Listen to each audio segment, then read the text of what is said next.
Hey fellow Vault Dwellers, it's Angry Turtle, and today we're taking another look on the Red Terror, a unique named weapon that was introduced with map expansion, and you can obtain it by completing the event Dangerous Pastimes. So if you need one, you need to be on the lookout on the map at this spot. Dangerous Pastime event is triggering. It's random, so from time to time it will appear. It's a public event, and you have a good chance to drop the weapon from it. It was really good when it was released, but now it is very, very good because things have changed. So Furious, from decent prefix, moved to best prefix ever, therefore we do have best prefix. Then we have damage while aiming, which is for this gun the best option for non-Vats use case. So yes, I would say this weapon is for the non-Vats lovers. For someone who wants to aim a little bit, hip fire the weapon without using the aimbot and feel the power. So this is the weapon for those people. It is a heavy gun. The star number 3 is reload speed. As you may notice, there is no star number 4, but it does exist.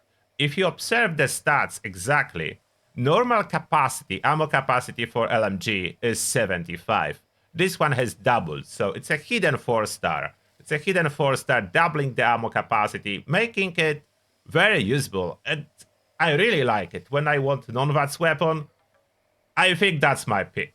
I'm a big lover of the 50 cal, although this one is objectively better, even though you cannot add official 4-star. And the reason for that is, if you compare it with a 50 cal, the 50 cal stats, it offers similar damage, slightly higher, there's marginally higher damage per bullet, but the fire rate is almost half. So the fire rate is not so great, therefore LMG will perform way better, and this is tradable as well. When it drops from the event, you can sell it at your camp vendor and trade with other people. So that's a very good tradable weapon that is dropping from the events, which makes it relatively easy to obtain. Maybe not the fastest if you want it right now and event is not ongoing, but you can buy it from some players that do have it and don't need it, so it's good. Can it compete in damage department with Gatling Plasma? No, that's not the purpose of this weapon for sure. Does it consume quite a bit of Ultrasight 308 ammo?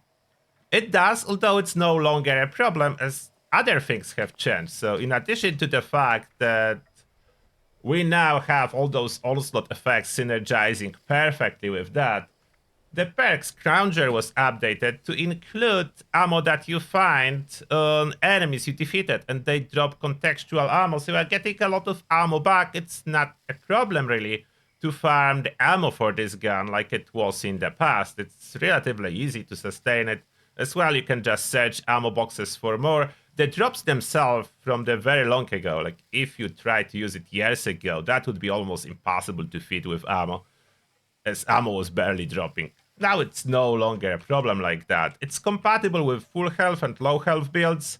Now about the accuracy and spread, so that's how it fires when aiming down the sight, and that is without stabilized, without the power armor. Of course, we can improve that too, since this weapon was released. The Vulcan power armor has been added, and Vulcan power armor can have gimbal bracers. So I'm pretty sure I have it. Do I have it on both or only on one? So I have gimbal bracers on this one, and I do have ultrasight bracers on this one. I need to change that. So now this is the accuracy with gimbal bracers and stabilized legendary. So that's how it goes when aiming down the sight. It's relatively easy to control. If I try to control, I can. Hip firing, I can control it. There's a little bit of spread. Reload is very fast if you incorporate additional reload speed perks like lock and load that can improve reload speed tremendously. But let's see the combat part. How well does it perform? Westec Volunteers awaits for the test. So first outside, a mixture of different levels. As you can see, no problem. No problem dispatching them. If you hit the torso, if you hit the head, doesn't matter. Vats is not required. Look at that. Look how it goes. Like, it feels so good as well. The sound of the weapon, it's only second, I would say, to the 50 cal. It sounds amazing, performs great. Now, we expended about 100 bullets. If we loot those bodies, we'll take quite a bit of bullets back, so even more than we expended. So we are positive on the ammo after clearing all those bodies outside. Let's go inside. We'll not be clearing entire thing, just some sample.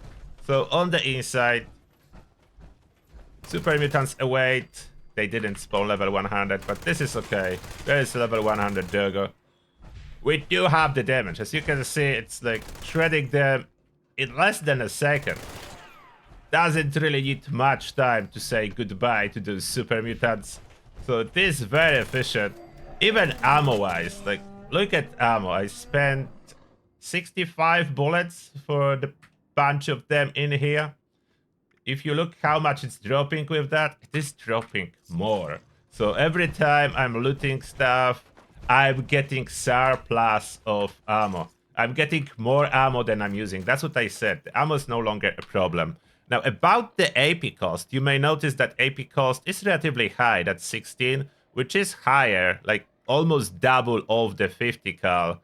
Like 50 cal, I mean, that is with AP cost reduction, but it will be like 12 without it. So it's 50%, I would say, higher, which is negative for now, but with the next patch and with addition of the perk that will increase our damage based on AP cost. So AP cost of 16 means 32% higher damage, and if you want to use it outside of that, that's a clear benefit. Now, what about tougher enemies? Can you tackle tougher enemies like Scourge Beasts?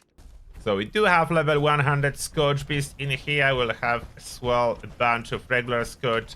I'm not running Adrenaline, so we'll not get any additional damage on kills, as I'm basically on my raid setup where Adrenaline is not very beneficial.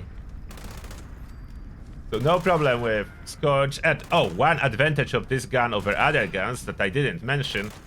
Look how little of the screen it covers when you play with it, regardless if you aim down the side or not. For comparison, if I take Gatling Plasma, that's how much screen it covers when I'm aiming. A crazy amount, as you may notice. If I take Ultra Sight Gatling Laser, this is a little bit better, but still more covered than LMG. Even the Plasma Caster is covering more screen, and there are way worse weapons in screen coverage than that. If I take the 50 cal, as you can see, my arm is covering way too much screen when I'm holding this weapon. Not a problem with Red Terror. It's not taking your screen, which is a huge benefit for everyone who wants to and likes to play in first-person view. So now the Scourge, of course, that was easy. What about the Scourge Beast? Can I take her down without using Vats? Let's see, how is the target tracking when Scourge Beast is flying? Not too bad.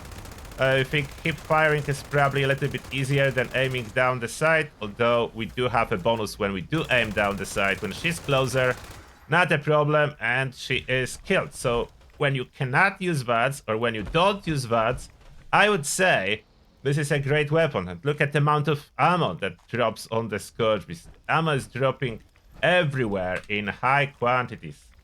High quantities of ammo everywhere, usually more than you need to shoot whatever target you are shooting. So, very handy weapon. All this ammo.